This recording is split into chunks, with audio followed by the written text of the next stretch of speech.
உங்கள் பேர் என்னென்ன? கவிஞர் கௌதமன். கவிஞர் கௌதமன். கொஞ்சமாவது எனக்கு புத்தி இருந்தா உட்காரும் போது யார் பேர் என்னன்னு கேட்டிருக்கணும். உட்காந்து அப்புறம் கேட்குறேன்னா அவ்வளோ மெமரி இல்லைன்றதான் காரணம், வேற ஒன்றும் இல்லை. என்னம்மா கொடுத்த காசுக்கு மேலே பேசிட்டேம்மா உனக்கு, இப்போ இந்த டீமுக்கு பேசுகிறேன், அதுக்கு முறைச்சா நான் என்னம்மா பண்ணுறது? கவிஞர் கௌதமன் அவர்கள் திருமணத்துக்கு பின்தான் நிறைவான மகிழ்ச்சி. இன்றைய மகிழ்ச்சி 1 அவர் மகிழ்ச்சி, 2 அவர், 6 அவர், 10 அவர் மகிழ்ச்சி, நிறைவான மகிழ்ச்சி அப்படின்றத மிக அழகாக தெளிவாக சொல்லுவார்னு நம்பி அனுப்புறேன். பார்ப்போம். ஐயா, இந்த பட்டிமன்றத்திற்கு அவை நடுவராக இருந்து சிறப்பிக்க வந்திருக்கும் அண்டம் போற்றும் நகைச்சுவை நாயகர் கோதண்டம் அவர்களையும் மற்றும் பட்டிமன்ற பேச்சாளர்களையும் வரவேற்று அவர்களுக்கு வாழ்த்தினையும் நன்றியினையும் தெரிவித்துக் கொள்கிறேன். திருமணத்திற்கு முன்பு மனமகிழ்ச்சி என்று எனக்கு முன்னே வந்த நாமக்கல்ல இருந்து ஒருத்தர் வந்தார், பரத்னு சொன்னாரு. அவரு திருமணத்துக்கு முன்புதான் மன மகிழ்ச்சி என்று சில நிகழ்ச்சிகள்லாம் சொன்னாரு. அதெல்லாம் ஏட்டு சுரக்கா கறிக்கு உதவாத கதை, இதெல்லாம் ஏத்துக்க முடியாது. அவர் என்ன சொல்றாருன்னா, நினைச்சதை சாப்பிட முடியாதான். என்ன நினைச்சதை நீ சாப்பிட போற? நினைச்சதை சாப்பிடுறது நான் ஒண்டியா சாப்பிட முடியாது. திருமணத்துக்கு பின்னாடி பொண்டாட்டி வந்துடும், எல்லாம் வந்துடும். பொண்டாட்டி எல்லாரும் பகிர்ந்து உண்றதுதான் வாழ்க்கை. நீ ஒண்டியா சாப்பிடுறது வாழ்க்கை இல்லை, அது சுயநலம். இது சுயநல வாழ்க்கை கிடையாது. பெற்றோருக்கு பாத பூஜை செய்யறது திருமணம் வந்தாலும் ஒரு பெற்றோருக்கு பாத பூஜை செய்யறோம். அதை நான் ஒரு மன நிறைவா கருதுறேன். அதே நேரத்தில் இல்லறம் தான் நல்லறம் என்று வள்ளுவன் வாக்கு நான் மெய்ப்பிப்பதற்காக இல்லறத்தை நான் அழகுபடுத்தினேன். அதுல எனக்கு ஒரு மன நிறைவு. இன்னொன்னு சொன்னாரு, அத்தை மகளை பார்த்தா ஒரு பாட்டு பாவறான், ஃப்ரெண்டுங்க வந்தா தண்ணி அடிச்சா அது ஒரு ஜாலி, திருமணத்துக்கு பின்னாடி இந்த ஜாலி கிடைக்காதுன்னு சொல்லிட்டு, அதாவது ஓரளவு அதாவது ஒழுங்கற்ற ஒரு இதுதான் திருமணத்துக்கு முன்பு ஒழுங்கற்றதான் நாங்க நடப்போம், அதுலதான் எங்களுக்கு ஒரு இன்ட்ரெஸ்ட் ஒரு குறிக்கோள் காட்டார். அதாவது ஒரு நிமிஷம் ஐயா, ஒரே நிமிஷம் நான் சொல்லிடுறேன் ஐயா. இப்போ ஐயா எதுவும் எழுதி எடுத்துன்னு வரல, நான் முன்னாடியே சொல்லிட்டேன். அங்க என்ன பேசுறாங்களோ அதை வச்சுதான் பேச போறாரு. பாத்தீங்களா, ஒண்ணு கூட அவர் பாயிண்ட் இல்ல. பாவம், அவர் சிக்குனாரு, அதுல இருந்து பேசிட்டு இருக்காரு, அவ்வளவுதான். நீங்க தொடங்குங்க ஐயா. அவர் சொல்றத பார்த்தா ஏறி போடா திண்டுக்கல், நாரி போச்சு நாமக்கல் கதியா. இவரு குடிக்கிறதையும் அத்தை மகள் இது பண்றதுக்கும் இவரு விமானத்துல இருந்து ஊந்தா அடிய உயர்முறை தராது. இல்ல அது சொல்றதுக்கு நாமக்கல் தான் வந்தீங்க, விமானத்துல இருந்து ஊந்தா முடியாது, சைக்கிள் இருந்து ஊந்தா எழுந்துக்கலாம். அது எல்லாருக்கும் தெரியும், சைக்கிள்ல தானே இந்த ஊந்தான்னு. ஆக இதெல்லாம் ஒரு விளக்கம் திருமணத்துக்கு முன்ன நான் மகிழ்ச்சியா இருந்தாலும் கிடையாது. திருமணத்துக்கு பின்ன என்ன மகிழ்ச்சி பாருங்க. நம்ம மனைவி மக்களை நம்ம அமைக்கிறோம், மனைவி மக்கள் நம்ம இல்ல திருமணம் அமைக்கிறோம். அதே பெண்ணும் ஆண் மூலியமா குழந்தைகளை பெற்றுக்கிறாங்க, ஆண் பெண் மூலியமா ஒரு இல்லன்னு ஒரு அமைது. அதுல பாருங்க, காலையில ஆண் மூலியமா பொண்ணு போறது, பொண்ணு மூலியமா. ஏங்க எந்த உலகத்துல? ஓகே, நீங்க போங்க, நான் ஒரு ஃப்ளோல போறீங்க. நான் 2 பேருக்கு தான் சொல்றேன். ஐயா நடுவர் ஐயா சொல்றது கரெக்ட் தான், உண்மை. அதாவது ஒரு விவாதத்தை ஐயா விட கிடைக்கும், அதான் விஷயம். கரெக்ட். மனைவி அதாவது இப்போ வீட்டுக்கு போறோம், மனைவி வராங்க, மனைவி பார்த்துட்டு போயிடுவாங்க. அப்ப அம்மா கிட்ட போறோம், ஏமா என்ன குழம்புமா வச்சோம்? குழம்பு வச்சா, நேரா குழம்பு வச்சா உங்க பொண்டாட்டி. முதல்ல அம்மாவை பார்த்துட்டு அப்புறம் மனைவி கிட்ட போறோம்.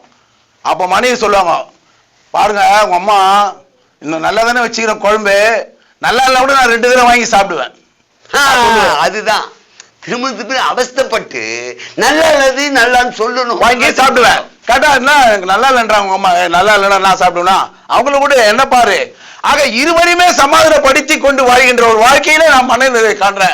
அதுதான் ஒரு ஆணுக்கும் ஒரு பெண்ணுக்கும் ஒரு குடும்பத்தில் ஏற்படுகிற நிகழ்வுகளை எல்லாம் சமாளித்து ஒரு குழப்பத்தில் குழப்பங்கள்லாம் நம்ம தவிர்த்து ஆணோடு பெண்ணும் பெண்ணோடு ஆணுகின்ற ஒரு வாழ்க்கை திருமணத்துக்கு பின்பே கிடைக்குமானால் அதுதான் மன நிர்வாண வாழ்க்கைன்னு நான் இந்த பட்டிமன்றம் தெளிவாக்குறேன்.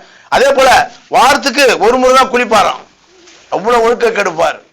இவர் சொல்றார், வாரத்துக்கு ஒரு முறை தான் நான் குளிப்பேன், கல்யாணத்துக்கு அப்புறம் கல்யாணம் வந்தானே டெய்லி எண்ணெய் தேய்ச்சி குளிக்கிறாங்க. டெய்லி எங்க எண்ணெய் தேய்ச்சி குளிக்கிறாங்க?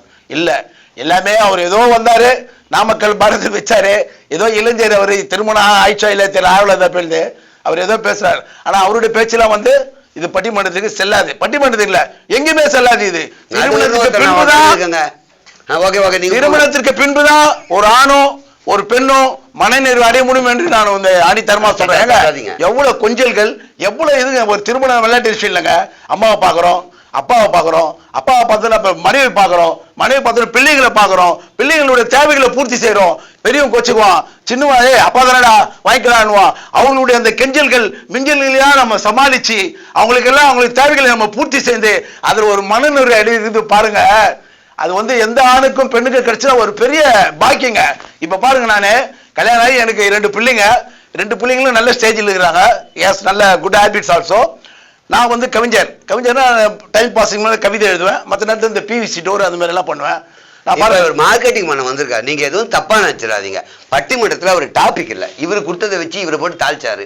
அதுக்கப்புறம் அவர் என்ன வேலை பண்றாரு, அவருடைய ஆதார் கார்டை பத்தி சொல்லி. இப்ப பாருங்க, காலையில எழுந்து போவேன், வேலை இருக்கா தேடுவேன். அப்போ ஒய்ஃப் ஃபோன் பண்ணுவாங்க, ஏங்க இது வாங்கினுவாங்க, ஓகேம்மா முடிஞ்சு போச்சு. அப்புறம் மருமக பொண்ணுங்க ஃபோன் பண்ணோம், மாமா இது வாங்கினுவாங்க, ஊருக்காய் இல்லை, அது இல்லை, அந்த தேவையில பூர்த்தி செய்யறேன். அதுல ஒரு மன நிறைவு. எப்பா நம்ம அவங்களுக்கு தேவைக்காக, மற்றவங்களுடைய தேவைக்காக வாழறதாங்க திருமண வாழ்க்கையே. மற்றவங்களுடைய தேவைக்காக வாழணும். ஆணுடைய தேவைக்காக பெண்ணும், பெண்ணினுடைய தேவைக்காக ஆணும். 7வது தடவை ஆணுக்காக பெண்ணும் 7வது தடவை நான் கவுண்ட் பண்ணிட்டேன். இன்னொரு தடவை போடுங்க. பெற்றோர்களுடைய தேவைக்காக இருவரும், மற்றவர்களுடைய தேவைக்காக இருவரும் கணவனும் மனைவி வாழ்ந்து அந்த ஒரு குடும்பத்தை ஒரு ஆளுமரம் மாதிரி வைக்கணுங்க. அதுல ஏற்படுற மன நிறைவு. இப்ப என் பேர பிள்ளைங்க அழகா ஒரு காலையில இப்பதான் ஒரு பேரனை ஸ்கூல்ல விட்டு வந்தேன். ஓகே ஓகே, இல்ல முதல்ல உங்களை சொல்லிட்டீங்க, அப்புறம் உங்க வேலையை சொல்லிட்டீங்க, உங்க ஃபேமிலி. இப்ப பேரன். ஓகே ரைட், அப்படியே போலாம். பேர பிள்ளைகளை ஸ்கூல்ல விட்டு வந்தேன். தாத்தா மதியானம் வரீங்களா தாத்தா? இல்லப்பா தாத்தா ஒரு ப்ரோக்ராம் போறேன். அப்ப இன்னைக்கு எதுவும் வாங்கி தர மாட்டீங்களா? இல்ல தாத்தா நாளைக்கு வாங்கி தரேன் சொல்லிட்டு அவங்க ஒரு மனநிறைவோட போனான். ஆக மற்றவர்களை மனநிறைவாக்க செய்வதுதான் திருமணத்துக்கு பின்னால் வருகின்ற நிகழ்ச்சிகள் என்பதை நான் ஆணித்தரமா இதுல பதிவு செய்யறேன். நான் இப்ப ரொம்ப மனநிறைவா இருக்கிறேன். எதை வச்சு மனநிறைவு? திருமணத்துக்கு முன்புதான் மன மகிழ்ச்சி, திருமணத்துக்கு பின்னாடி மன மகிழ்ச்சி இல்லைன்னு சொல்றாங்களே, எனக்கு ஒண்ணுமே புரியலையே. தவறான கூட்டுறது. எல்லோருக்கும் திருமணம்ன்றது ஆயுதான் ஆகும், அதை மாற்றவே முடியாது. இல்லறம் என்பது எல்லோருக்கும் அமைஞ்சுதான் ஆகும். உலகத்தில் இருக்க ஒவ்வொரு ஆண் மகனுக்கும் ஒவ்வொரு பெண் மகளுக்கும் திருமணம் என்பது இல்லறம் அமைஞ்சுதான் ஆகணும். ஆனா இதுல நாம் நெளிவு செழிவாக நாம் அழகா போனோம். அழகா போனா அந்த எதுலையுமே நம்ம வந்து எந்த கஷ்டத்தையும் நம்ம இது பண்ணலாம். எல்லாத்திலுமே ஒரு அந்த கஷ்டத்திலே நம்ம ஏத்துக்கலாங்க. நாம ஆண் ஏத்துதான் ஆகணும், பெண் ஏத்துதான் ஆகணும். ஒரு பெண் பாருங்க, காலையில எழுந்துக்கிறாங்க, ஒரு வீட்டுல ஒரு வீடு இருக்குங்கயா, அந்த வீட்டுல ஏஞ்சிக்கிறாங்க பாருங்க. இப்ப எந்த டாபிக்குள்ள நான் இப்ப டிராவல் பண்ணேன் சொல்றேயா? சொல்லுங்க. ஒரு காலையில ஒரு வீடு இருக்கு, ஏஞ்சிக்கிறாங்க, அங்க பாருங்க ஒரு வீடு இருக்கு. அந்த வீட்டுல ஒரு லைட் எரியுதுன்னா 5 மணிக்கு பெண் தான் முடிச்சிருப்பாங்க. சரி, காலையில எழுந்து எல்லாத்துக்கும் டீ காப்பி எல்லாம் போட்டு கொடுத்து, எப்பா நீ எழுந்து அவங்கள எல்லாம் இது பண்ணிட்டு, மாமியாரை கவனிச்சுட்டு, இல்ல அப்பா அம்மாவை கவனிச்சுட்டு, பெற்றோர்களுக்கு தேவையான கவனிச்சுட்டு, பிள்ளைங்களை ஸ்கூலுக்கு அனுப்பிச்சுட்டு, எல்லா வீட்டு வேலையை செஞ்சுட்டு இரவிலே கணவனுடைய அறைக்கு ஒரு மனநிறைவோடு போறாங்க பெண். அதே போல ஆண் எழுந்து ஒரு காலையில எழுந்தவன அலுவலகத்தை வேலையை பார்த்து பிசினஸ் பண்ணிட்டு. ஐயா நல்ல அருமையான தகவல் எல்லாம் கொடுத்துருக்கேன். ஆனா சத்தியமா எனக்கு புரியல. அவராவது ஒரு 4 நிமிஷம் பேசினாலும் அதுக்குள்ள விஷயம் இருந்தது. இப்ப நீங்க போட்ட வீடியோவை நீங்களே திருப்பி பாத்தீங்கன்னா நான் எதுக்கு பேசினேன், என்ன டாபிக்னு உங்களுக்கு புரியாது. இதுதான் உண்மை. ஏன்னா இதுக்கப்புறமா நான் கேட்கல வச்சுக்கேன், நடுவர் அவகர் இவன் என்னத்தரா கேட்கறான், அவர் என்னமோ பேசினுக்காரு. இல்லை நான் டாபிக் உள்ள இல்லை. நீங்க முடிஞ்சா இவர் பேசுறதே இன்னும் 2 இல்லை 3 பாயிண்ட் 2 குடும்பம் அதுலேயே சப்ஜெக்ட் பேசிடுவாரு. சரி விடுங்க, நீ முறைக்கிறத பார்த்தா சரி, நீங்க ஏதாவது முடிச்சுட்டு வந்துருங்கண்ணே. ஏன்னா எனக்கு கொஞ்சம் குழப்பமா இருக்கு. நான் திருமணத்துக்கு பின்பு மனநிறைவு எதை வச்சு சொல்றேன்னா, ஒரு திருமணம் ஆன பிற்பாடு தான். இப்போ வந்து ஒரு திருமணத்துக்கு முன்னாடி வாலிபனா இருப்பான், ஒரு ஸ்கூல் ஸ்டூடெண்ட், நிகழ்வுகள் குறைவு. திருமணத்துக்கு பின்னாடி தான் ஒரு மனிதனுடைய வாழ்க்கையில நிகழ்வுகள் அதிகம் ஏற்படும். அதெல்லாம் நம்ம தவிர்த்து நெளிவு சுழிவு இது பண்ணிட்டு நம்ம தேவையான இல்லறத்தை வளர்க்கறதா ஒரு மன நிகழ்ச்சி, மன மகிழ்ச்சின்னு நான் என்னுடைய பதிவை செய்து கொள்கிறேன். நன்றி ஐயா, வாங்க ஐயா. அருமை, ரொம்ப அருமையா தெளிவா புரியாத மாதிரி பேசினாரு.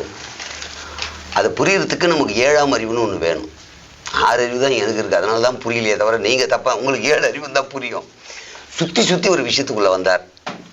ஆண் பெண், பெண் ஆண், அது இல்லை இங்க சப்ஜெக்ட். மனநிறைவுக்கு பாயிண்ட்டை மட்டும் எடுத்து வச்சா போதும். அவர் எழுதிட்டு வரல, என்ன பண்றது யோசிச்சிங்க. அந்த தம்பி எழுதிட்டு வந்தது அவர் கவிஞர் டேமேஜ் பண்ணிட்டார். குடிக்கிறது சந்தோஷம், அதை நானே விளக்கம் கொடுத்துட்டேன். ஏப்பா குடிக்கிறதெல்லாம் சந்தோஷம், அதுக்கு அவர் பேசுறது இல்லாமல் நான் எடுத்து பேசிட்டாரு.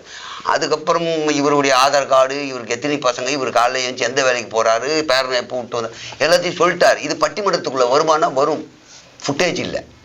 இவர் பேசுறது மட்டும் எடுக்க முடியுமா? வெளியே பேசியிருக்கார். கடைசியில் ஒரு கன்ஃபியூஷன் முடிஞ்சு எடுப்போம். என்னதான் பேசினாரு, நான் ஒரு 10 தடவை வீடியோ பார்த்துட்டு அப்புறம் நான் தரேன். அடுத்தபடியாக பேசுவதற்காக திருமணம் ஆனவங்க சொல்றாங்க ஆகத்துக்கு முன்னாடி மகிழ்ச்சி அப்படின்னா 2 அனுபவம் இருக்கு இல்லையா? அவங்க கிட்ட சில விஷயம் எதிர்பார்க்கலாம். இவரும் திருமணம் ஆகாமல் இளைஞராக இருந்துட்டு திருமணம் ஆனப்புறம் இந்த 2 டிஃபரன்சியேஷன் சொல்லியிருக்கோம். நான் திருமணத்தை ஆகிறதுக்கு முன்னாடி நான் இவ்வளோலாம் அவசரப்பட்டேங்க, திருமணத்துக்கு அப்போ இந்த நிறைவெல்லாம் இருந்தது. அப்படி பிரித்து சொல்லியிருக்கலாம். அதை கொண்டே வரல, என்ன பண்ணுறது விட்டுரு. இவங்க கொண்டு வந்தாங்களா தெரியல, 15 பக்கத்துக்கு எழுதியிருக்காங்க. சின்ன வயசில் எப்படி இருந்தாங்க, இப்போ மேரேஜுக்கு அப்புறம் எப்படி இருக்காங்க அப்படின்னு. ஏமா முறைக்காதம்மா, நான் பயந்து போயிருக்கேம்மா, நான் இவ்வளோதாம்மா புகழ்ந்து பேச முடியும். உனக்கு எதுனா என்ன சொல்லணும், டாக்டர்னு சொல்லணுமா, கவிஞர்னு சொல்லணுமா, பேராசிரியர்னு சொல்லணுமா, சொல்லி தொலைக்கிறேன். இப்போ இவங்க அவங்க சைடில் இருக்கிறத முதல்ல சொன்னாங்க, பேப்பர் கொடுத்து நீ படிச்சுக்கிறியான்னாங்க. இல்லைம்மா அங்கே போய் பேசணும்னு சொன்னேன். சரி அப்படின்னாங்க. இப்போ அவங்க சைடில் என்ன கருத்து சொல்கிறாங்க அப்படின்னு பார்ப்போம். மனநிறைவு, அது அது நிறைவுன்னா ஒரு முடியுது, சந்தோஷமாகவே இருக்குது. திருமணத்துக்கு முன்னாடியா திருமணத்துக்கு பின்னாடியா, இந்த டீம் இல்லை முன்னாடி தான் அப்படின்றத தெள்ள தெளிவாக அழகாக ஆப்ரேஷன் தேட்டரில் ஹார்ட் ஆப்ரேஷன் பண்ணுற மாதிரி பிரித்து சொல்லுவாங்க பாருங்கள். நீங்கள் போய் பேசுங்க.